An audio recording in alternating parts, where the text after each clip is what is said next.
Hola, soy Juan y bueno, esta es una presentación que hice en su momento de el mecanismo de atención en un seminario de mi universidad y pues ya que la tenía hecha y me parece un tema bastante interesante, pues como quería hacer vídeos de hace un tiempo, he pensado que esta podría ser una buena idea para que fuera el primer vídeo. Es verdad que es un tema quizá un poco concreto, por eso he intentado dar un poco de contexto de dónde funciona este mecanismo de atención y cómo lo hace.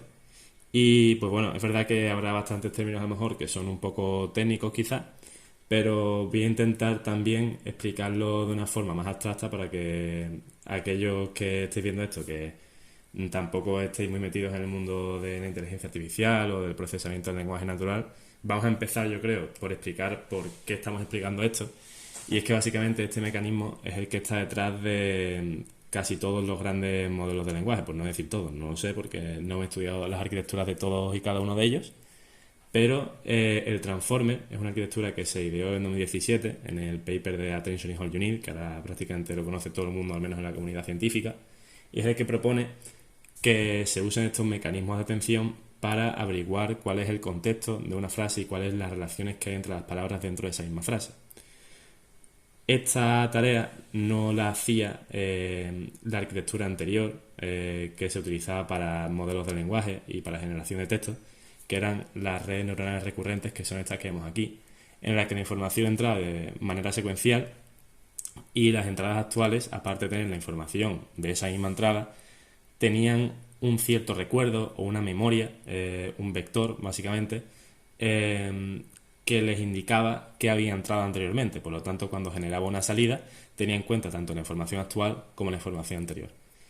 Pero no calculaba la relación entre las palabras de la forma en la que lo hace el transformer, ya que el transformer, entre otras cosas, no recibe la información de manera secuencial, sino que recibe la información todo al mismo tiempo y realiza una serie de cómputos de forma paralela para hallar las relaciones entre las palabras. Tampoco me quiero meter muy en detalle, muy a fondo en las redes neuronales recurrentes, porque creo que no es el tema del vídeo. Pero bueno, si os interesan otros términos o técnicas o cosas que veis en el vídeo, pues me lo podéis decir y puedo intentar hacer algún otro vídeo sobre ese tema si tengo tiempo. Pero hoy vamos a hablar aquí del transformer y del mecanismo de atención, y ahora que hemos explicado por qué estamos hablando de este término, vamos a hablar de la arquitectura de transformer y dónde se encuentra el mecanismo de atención. Creo que intentar explicar la arquitectura entera puede dar para un vídeo demasiado largo. El transformer o una máquina en general es capaz de entender palabras en lenguaje natural, como son, pues yo qué sé, perro, niño, abuelo. Todas esas palabras de alguna forma tienen que entender el ordenador. ¿Cómo hacemos eso? Pues estos inputs, que son nuestras frases, las pasamos por un input embedding, que se llama, o un embedding. En este caso se llama input embedding porque por aquí pasan los inputs. Bien, como iba diciendo, cada palabra dentro de la frase, más que la frase entera, obtiene una representación vectorial. ¿Cómo funciona esto? Pues bien, antes de nosotros entrenar nuestro propio modelo, ya ha habido modelos que han sido entrenados para obtener representaciones vectoriales de palabras. Estos modelos normalmente suelen ser autocodificadores, aunque esto se sale un poco ya del tema del vídeo, pero bueno, también lo podemos explicar en otro, aunque en esto tampoco soy muy experto. Pero básicamente lo que se está haciendo es entrenar una pequeña red neuronal, o bueno, una red neuronal, para obtener representaciones de palabras con un menor número de dimensiones, es decir, que los vectores que representan a esas palabras sean más pequeñitos, ya que es mucho más fácil trabajar con estos vectores que con vectores que, por ejemplo, tengan 1000 dimensiones, ¿vale? Entonces, ¿cómo se consigue esto? Pues como he dicho, entrenando ciertos autocodificadores y modelos pequeñitos de redes neuronales, lo que se consigue son espacios dimensionales como este. En este caso, este es un espacio dimensional de 3 dimensiones, porque vemos que lo podemos ver. Si fuera de más de 3 dimensiones, pues nos costaría un poco verlo. Pero lo que estamos consiguiendo con este tipo de técnicas es que palabras que tienen un significado parecido estén cerca, es decir, tengan representaciones vectoriales parecidas. En este caso he buscado la palabra software y vemos que hay palabras cerca que significan cosas parecidas o que tienen mucho que ver, como pueden ser ordenadores, aplicaciones, componentes, procesadores, gráficos, Macintosh, PC, ordenador. Muchísimas palabras que tienen mucho que ver. Es decir, estamos agrupando palabras por significado. Nosotros ya contamos con estos vectores. Y entonces lo que hacemos cuando pasamos una palabra por el input embedding es que ya no tenemos la palabra, tenemos su representación vectorial. Bien, ahora que hemos explicado esto, el transformer asimila o procesa la información de manera paralela. Esto lo hace porque la información no entra de forma secuencial y el ordenador no es capaz de entender, por tanto, en qué orden ha entrado cada palabra. Es decir, él está recibiendo todas las palabras de una frase al mismo tiempo, pero no sabe cuál ha entrado primero y cuál ha entrado después, lo cual es crítico para entender el significado de una frase. ¿Cómo solucionamos este problema? Pues con el Positional Encoding, que se propone en el paper original de Attention is All You Need, que hemos dicho antes. Y aquí vemos un montón de números, pero vamos a intentar ir poco a poco para que no os hagáis un lío, aunque si yo lo he entendido, creo que también vosotros lo podéis entender. Y básicamente el propósito de este mecanismo es añadir información posicional al vector que tiene ya la información semántica que hemos visto antes, que son estos de aquí. ¿Cómo hacemos eso?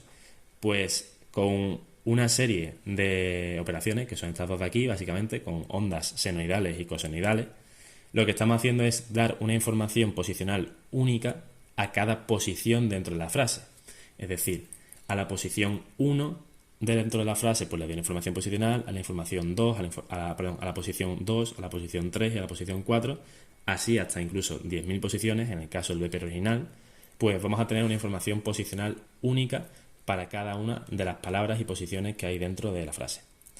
Bien, básicamente estos vectores se van a añadir a los vectores que tienen la información semántica, es decir, son vectores del mismo tamaño que los embeddings. Es decir, va a tener unos números que se van a generar a través de la posición, de la dimensión del embedding y de si es una posición par o impar, básicamente. Os voy a explicar un poco mal, pero si paráis el vídeo y veis esta cuadrícula de aquí, lo vais a entender mucho mejor. En este caso es un embedding de 4 posiciones en el que tenemos un embedding de 4 dimensiones en el que tenemos también una frase de 4 posiciones. Por lo tanto, vamos a tener 4 vectores de posición con una información posicional diferente para cada uno de ellos. Y yo creo que con esto ya somos capaces de poder meternos a explicar el proceso de atención. Básicamente, cuando ya tenemos las representaciones vectoriales con información semántica de las palabras y le añadimos la información posicional, es decir, ya sabemos qué significa cada palabra y dónde está cada palabra, pues con esos vectores ya sí que podemos empezar a prestar atención. Es decir, empezar a ver cuáles son las relaciones que hay entre las palabras de la frase y cuál es el contexto de la frase. Bien, la intuición detrás del mecanismo de atención es la siguiente, y es que, tal como entran unos vectores y pasan por el bloque de atención, salen otros vectores del mismo tamaño que ahora, aparte de tener la información posicional y semántica de solamente esta palabra de aquí, va a tener la de esta palabra de aquí y esta palabra de aquí.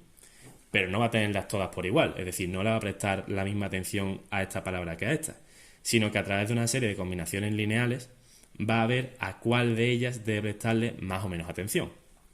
En este caso, por ejemplo, podemos ver que de una frase en inglés, la palabra it le ha prestado bastante atención a las palabras de y animal, lo cual tiene sentido porque it, si sabemos un poco de inglés, está representando, es decir, es un pronombre de animal.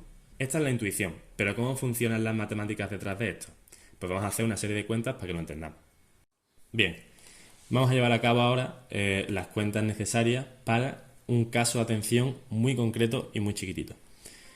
Aquí tenemos una frase entrada, que va a ser el perro come su pienso, en el que cada palabra va a ser un vector de 2 dimensiones. En ese caso, nuestra frase va a ser una matriz que va a contener los vectores de cada palabra. Aquí, bueno, realmente nuestra matriz sería así, porque nuestros vectores solamente tienen 2 dimensiones. Pero bueno, si tuviéramos embeddings con más dimensiones, pues la matriz sería de este tamaño. También vamos a necesitar, que ahora hablaremos de ellas, una serie de matrices que son las de pesos de queries, de keys y de values. Y normalmente, al menos en el paper original, son de tamaño n por n. Es decir, si nuestros embeddings de palabras son de 4 dimensiones, pues nuestras matrices de pesos de queries, keys y values van a ser de 4 por 4, por ejemplo. Ahora explicaremos cómo entran estas matrices en acción, pero también puedo recomendar un vídeo de 2CSV que lo explica muy bien, al menos la intuición del transformer y cómo funciona este sistema de consultas y claves, porque es bastante más gráfico que esto quizás. Aquí nos vamos a meter más en las cuentas, en las operaciones lineales que se hacen. Vamos a ver en esta pizarrita solamente cómo la palabra el le presta atención a la palabra perro. Es decir, aquí tenemos x1, que es el, vamos a escribirlo para no olvidarnos, y a la palabra x2, que es perro. Es decir, x2 es un vector que contiene la información semántica y posicional de la palabra perro, y lo mismo la palabra x1, el vector x1 para la palabra el.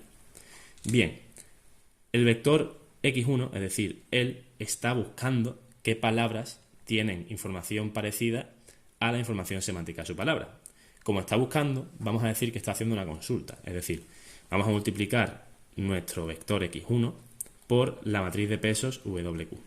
De esta forma, ¿qué obtenemos? Pues la representación en forma de consulta de la palabra el o del vector x1. Es decir, ya hemos adecuado el vector x1 para que ofrezca información de búsqueda. Es decir, ya no es la palabra el únicamente, sino que es la palabra el cuando está buscando qué palabras se le parecen. Es decir, no es la misma palabra exactamente, sino que se ha modificado un poquito para cuadrar mejor con aquellas que tienen información en común con ella y cuadrar peor con aquellas que tengan menos cosas en común con esa palabra. Bien, si ahora tenemos la palabra perro que está intentando ofrecer información, ya que en este caso estamos buscando solamente la relación entre la palabra el y perro, pues como está buscando ofrecerse con información, se va a convertir en clave, es decir, se va a multiplicar por la matriz de pesos de Kiss. ¿Con esto qué obtenemos? Pues obtenemos la versión en forma de clave de x2, que va a ser k2. Bien, ahora que tenemos estas dos representaciones, que si sabemos un poco de álgebra, vamos a ver que son vectores del mismo tamaño que esta, ya que se están multiplicando por matrices cuadradas, pues vamos a obtener, al multiplicar estos dos vectores, uno de ellos traspuesto, la atención que la palabra x1 le presta a la palabra x2. Este número de aquí va a ser un escalar, evidentemente, y va a representar el grado de atención que la palabra x1 le presta a la palabra x2. Es decir, cómo de parecidos son estos dos vectores. Esto en inglés se llama el dot product y representa lo mucho que son parecidos dos vectores, básicamente. Hablando de forma no muy matemática, porque no soy matemático. Bien, este numerito de aquí lo vamos a llamar, como hemos dicho, atención que presta x1 a x2. No había escrito eso, pero bueno, atención. Pero ahora bien, ¿cómo conseguimos un vector? Porque si recordamos, nosotros lo que conseguimos cuando pasamos toda esta frase por el mecanismo de atención es una serie de vectores que van a ser z1, z2, z3, etc, etc, hasta z5. Estos vectores no son los mismos que estos. Pues bien, ¿cómo conseguimos ahora un vector? Pues para conseguir un vector, lo que estamos haciendo es sumar las aportaciones que hace cada palabra a la palabra que estamos viendo, en este caso, el. Pues si yo quiero ver el vector de z1, ¿cómo se calcula eso? Pues z1 va a ser igual a la aportación que hace la palabra x1 a la palabra x1, porque evidentemente también hay que tener en cuenta el significado original de la palabra, más la aportación que hace x2 a x1, más la aportación que hace x3 a x1, más la representación que hace x4 a x1, más la representación que hace x5 a x1. Bien, con todas estas aportaciones, que no es lo mismo que la atención, se consigue el vector de z1, que ahora tiene, y tiene todo el sentido del mundo, la información del resto de palabras de la frase. Bien, ¿cómo se consigue en este caso z12, es decir, la aportación que hace x2 a x1? Pues para obtener ese vector, lo que estamos haciendo es multiplicar por la matriz de values la palabra, el vector x2, y vamos a conseguir v2, la representación en forma de valor de v2, de x2. Bien, esta matriz de pesos, de values, lo que está haciendo es, según el contexto de cada cabeza de atención, una cabeza de atención son un conjunto de estas tres matrices, esto es una cabeza de atención,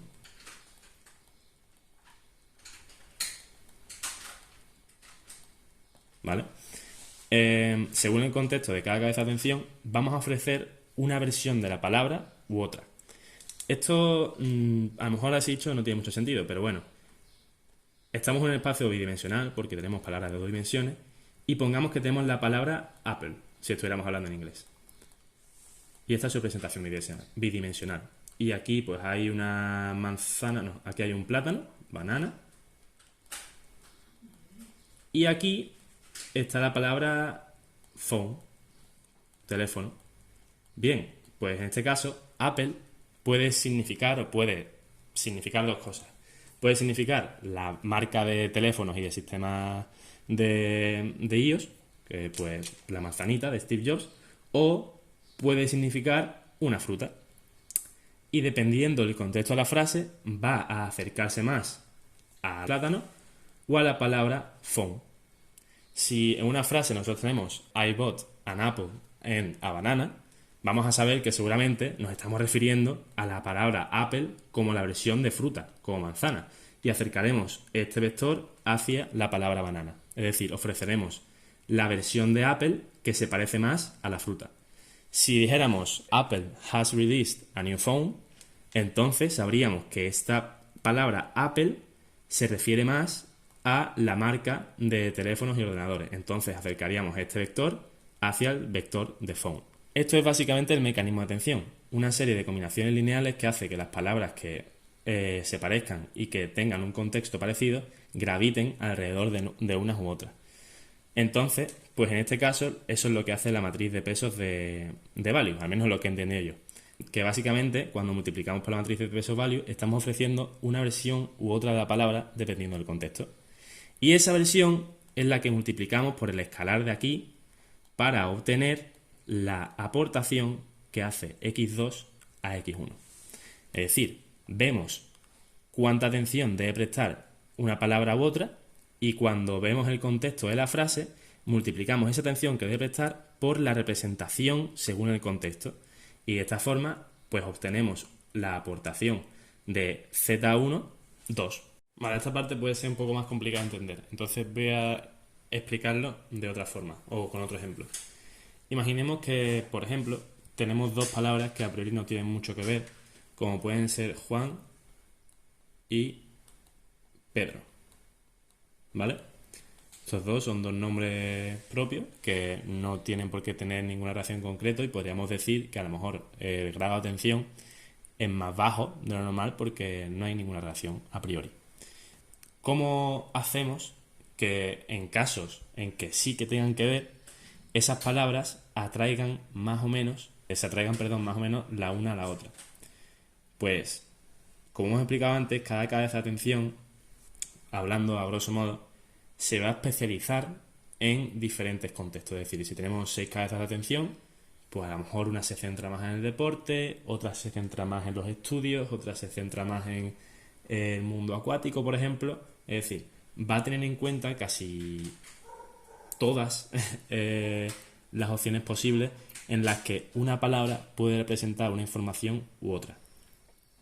Bien, estos pesos de aquí, de las matrices de pesos de queries, keys y de values, se van a ir entrenando con el modelo del transformer. Es decir, en cada cabeza de atención, según el contexto, va a hacer que palabras que a lo mejor no tienen mucho que ver, si están en un determinado contexto, va a aumentar la atención que hay entre esas dos palabras. Es decir, si por ejemplo Pedro es mi profesor del TFG y yo soy su alumno, en el contexto de los estudios vamos a tener un grado de atención alto, pero en el contexto de los deportes no vamos a tener mucho que ver. Por lo tanto, cuando el modelo se vaya entrenando, si este es el vector de Juan y este es el vector de Pedro, cuando el modelo se vaya entrenando, en la cabeza en la que se ha especializado en el mundo de los estudios, por ejemplo, va a hacer que cuando Juan busque a la palabra Pedro para ver la relación que tienen entre sí, la fuerza que las va a traer va a ser mayor. Sin embargo, en otra cabeza de atención en la que se tuviera más en cuenta el significado deportivo de las palabras, por ejemplo, la atracción que va a haber entre esas dos palabras va a ser mucho menor. Es decir, cuando Juan busque qué aportación le hace Pedro, la información que le va a aportar va a ser menor y por lo tanto Juan se va a desplazar menos en la dirección de Pedro.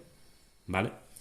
Y yo creo que eso es lo más importante del mecanismo de atención. Simplemente entender que según el contexto de la frase y de las palabras, la información que va a contener cada una de las palabras del resto de frases va a ser de una forma u otra. Es decir, el contexto influye casi totalmente en la representación y el significado de cada palabra, que es lo que tiene sentido. Porque nosotros cuando hablamos, a lo mejor no lo pensamos mucho, pero estamos utilizando un lenguaje natural que es muy ambiguo, donde varias palabras pueden significar varias cosas. Y nosotros, como personas, somos capaces de entender el significado de cada una de ellas según el contexto. Si estamos en un contexto de broma, vamos a entender que, por ejemplo, mi amigo me llame cabrón, va a ser algo bueno. Decir, tío, eres buenísimo en la matemática, eres un cabrón. Pues en ese sentido, en ese contexto, esa palabra significa algo bueno. Sin embargo, me lo dice un desconocido por la calle, insultándome en tono de rabia, yo, por ese contexto, entiendo que es algo malo. Pues esto es lo que hace el mecanismo de atención. Ve el significado de las palabras, dónde está cada palabra, cómo se atraen entre sí y cuál es el contexto para luego hacer esa aportación final a los vectores con toda la información. Con todo esto, ya hemos visto cómo se hace un caso concreto de atención. Ahora, ¿cómo hacemos todo esto al mismo tiempo? Porque si volvemos atrás, lo que hemos calculado solamente anteriormente es la representación, perdón, la aportación que la palabra perro ha hecho a él. ¿Cómo conseguimos ahora Z11, Z13, Z14 y Z15? Pues haríamos exactamente el mismo proceso, lo único que cambiando x2 pues por x3, por x4 y por x5. Y una vez hemos hecho todo eso, obtendríamos por fin el vector de Z1 que contiene ya la información posicional y semántica y el contexto del resto de palabras de la frase. Evidentemente, esto es mucho trabajo. Y si tuviéramos un dispositivo de hardware que nos permitiera hacer todas estas cuentas a la vez, como por ejemplo una GPU, nos ahorraríamos mucho trabajo. Y eso es lo que pasa. Básicamente, si yo tengo aquí mi frase, que es X, que está aquí, puedo, multiplicando por la matriz de queries, por la matriz de keys y por la matriz, de values, pues podría obtener directamente todas las versiones de consulta de cada vector, todas las versiones de keys, de claves de cada vector y todas las versiones de values de cada vector. Es decir, estamos obteniendo de una sola pasada, de una sola multiplicación entre matrices, las representaciones en keys, en queries, en keys y en values de cada palabra. Y ahora, ¿cómo conseguimos z? Pues z, al igual que hemos hecho aquí, pues multiplicaríamos q, esto de aquí, por k traspuesta, y luego esto lo multiplicaríamos por values, que es lo que hemos hecho aquí.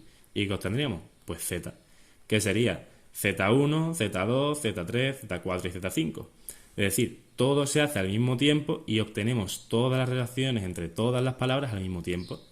Por eso también este mecanismo y esta arquitectura funciona también, porque reduce bastante el tiempo de entrenamiento, ya que para las redes neuronales recurrentes, para poder calcular la siguiente salida del modelo, tenemos que calcular la salida de la primera palabra, de la segunda, de la tercera, de la cuarta y de la quinta.